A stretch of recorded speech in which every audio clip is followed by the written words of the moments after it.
reaction in a relationship when it comes to our partner is to go down that road and to try and analyze them. I'm going to figure this out. I want to know what I'm dealing with here. And that's good and that's fine and that's normal, but that's not your job. And that's not necessarily healthy. You're not a shrink, and you shouldn't play shrink on your partner. It's just not who you are, nor should you be. What you are trying to do, or what you should be trying to do, is understand. Understand them. Learn them. Know them.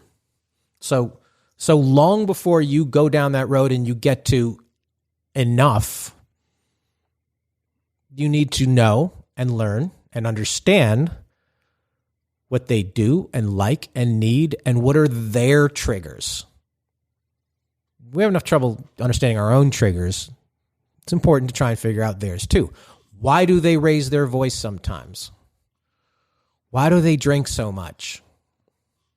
Why do they fail to get out of bed on time? Why do they get so jealous? So you have to try and, again, not figure out, but understand what causes their fear. And it's not easy to get at this stuff because the person you're trying to get it from doesn't know most of the time either. Most people have never done the deep work or found the right outlet or mechanism to dig all this shit up because it's scary shit. You know, is the easy answer and the most likely answer, does it all come from childhood? Sure, of course, probably. But asking somebody where they grew up on a first date or what they did for fun, you know, that rarely answers your questions about what went on in their childhood that caused them to get to this point. But asking the questions that require you or them to go to the dark places that they're trying to probably escape, that's no job for amateurs. And we're all sort of amateurs trying to figure this stuff out. So, you know, I know you're listening to this and you're like, so wait, are you telling us to break up or stay together? And I'm like, I'm telling you, you need to take a look to try and understand all of it.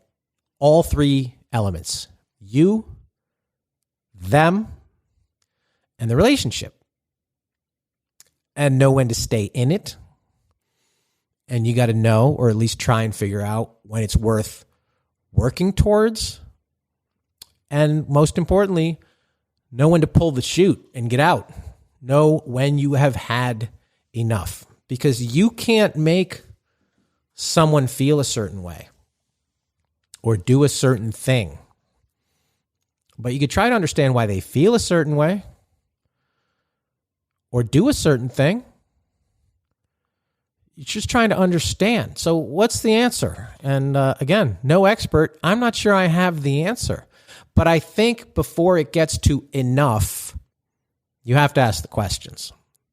So you, as their partner and as half of the relationship, you have to make them feel safe enough and judgment-free enough and liberated enough with you to go down there, to, you know, take their hand and go down the rabbit hole to find out what it is they're lacking or needing that prevents them from giving you what you are wanting and needing. And you can say, well, if this relationship ever gets to the point where I've had enough, well, you know, enough is enough and there was never a point in the first place. And that might be true too, but I'm trying to stop it from getting there. If it gets there, oh well, say the words, pack the bags, hit the road, on to the next. But what can you do before enough? So don't ask them how I can help. Ask how stuff makes them feel, because usually the feeling will be one of those secondary emotions: remorse, revenge, resentment, even relief. What is their outlet? And why is that? Why do they do this? Or why do they say that? Or why do they feel this when that happens? And that's about just curiosity and trying to understand what you're dealing with long before you get to the point where you're like, that's it, check please, I'm out. Enough. So I produce a lot of podcasts for people besides this one. I don't even produce this one. I don't produce my own, but I produce others for people, those who can't teach. And one thing I always tell the podcasters is that a great podcast comes from the intersection of passion and curiosity. It is rarely information that drives a good podcast. The information comes from those two things. The passion, the curiosity, have a baby, and from that comes the information. And the information that you want to get from your partner and out of the relationship is exactly the same. Do I want it to work? Do I care enough about them? Do I care enough about us? I do. That's the passion. The curiosity part, it's how can I learn them?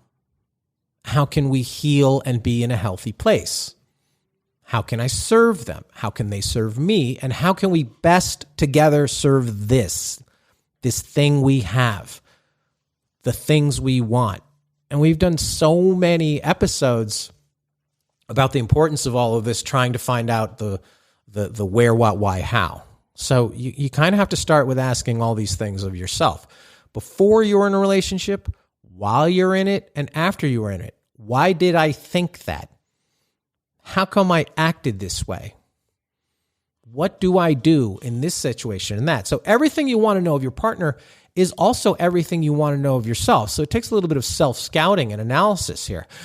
And you need to know these things. You have to understand you before you understand them. I understand myself way better than I did 15 years ago. Part of that was the help of process of asking a lot of questions of myself and others. Part of that was some therapy. But does that make me a complete product? No, but I understand there's work to do. And even that probably of yourself, when you ask these questions and you try and understand yourself, you're going to lead to, I have had enough of my behavior, of making these choices, of missing out on opportunities because of this and that and the other. And mostly, I have had enough of being unhappy. I have had enough of being alone. What causes me to feel this way? Why does the same thinking happening? Why is my reaction always the same? On and on and on. So when you do that and you go down that road and you ask the questions and you get help with that and you do all the work, then you can bring it to your partner and to the relationship you are either in or want to be. So to take this circuitous route back to where we started, I have had enough. Those words are important, but those words start with you. So you have to make the changes for you, and you have to decide what is right and missing and desired for you, by you, and then move it to them, and then bring it into this relationship. Can I get the answers? Will they make the changes? Do they even want to? And then you kind of get to the point where you're like, where can we go, and do really want to go there? And if not, then all the questions and the conversations and the answers, they're either fulfilling and they're healing, or you have your final solution. 4 words. I have had enough. So are there some mixed messages in this? And you're like, is that good or bad? Maybe. I think we give up on the good relationships too quick and we stay too long in the bad ones. So, the answer is sort of in there somewhere. You got to fight through the ick sometimes to get where you want to go. And sometimes there's too much ick and you got to go somewhere else. And sometimes it's hard to tell which is which. And that's the point of this. All of this, what I'm talking about today and what I talk about all the time, is to try and understand yourself, them, me, this podcast, love, the universe, and, what we ultimately need enough of. So did I just end that on a preposition, English major? Goddamn right I did. So now I'm going to go to a proposition. Go to greatlovedebate.com because we have info about our next live show. New York City, my hometown. Diving back into the belly of the Big Apple. So by the time this episode drops, you've got maybe a day or two to get your outfit ready and get your game face on. March 2nd at the lovely, beautiful City Vineyard. It's right on the water. It's right on the Hudson River, Pier 26 in New York City. Go to greatlovedebate.com for tickets to that. We got guys, gals, famous people, wine, a lot of stuff going on. Get your tickets for that. Shoot us an email, greatlovedebate@gmail.com if you have questions, thoughts, or you just want to say, what the fuck did he just talk about? Send that along to me. Most importantly, as always, like, share, follow, and please review this podcast. Your reviews mean a lot in the podcasting ecosystem because, as always, at the Great Love Debate, we never stop making love. See you next time.